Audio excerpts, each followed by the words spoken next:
Ellen Adar na dinampot ng mga pulis matapos sampahan ng kaso ni Derek Ramsey.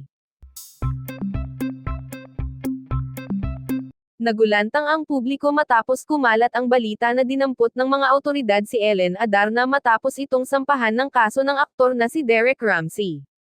Ayon sa ulat, inaresto ang aktres sa bisa ng reklamo ni Derek kaugnay umano sa pagtangay ng ilang ari-arian at malaking halaga ng pera na pag-aari ng aktor.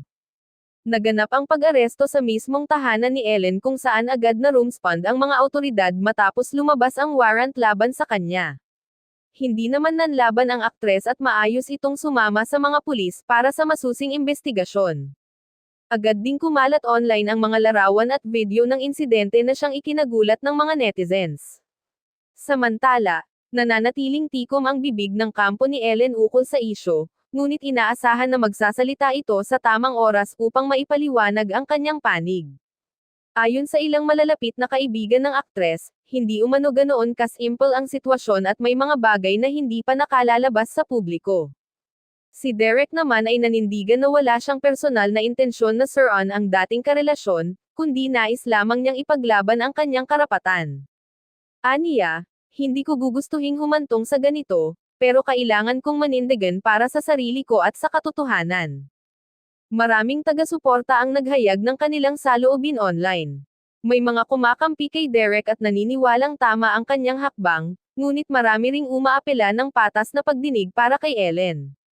Sa ngayon, hawak ng mga awtoridad ang aktres at inaabangan ng publiko ang susunod na kaganapan sa kontrobersyang ito.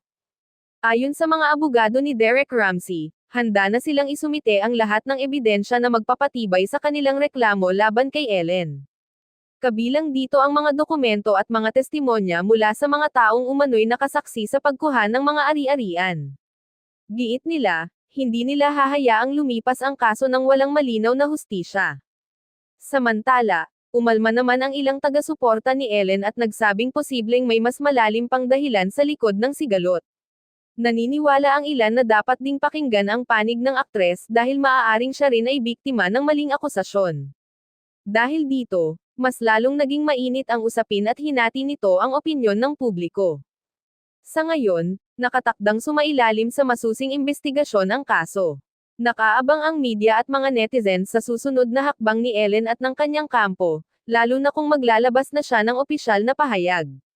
Tiniyak naman ng mga awtoridad na paiiralan ang due process at magiging patas ang paglilitis upang matukoy ang katotohanan sa likod ng kontrobersyang ito.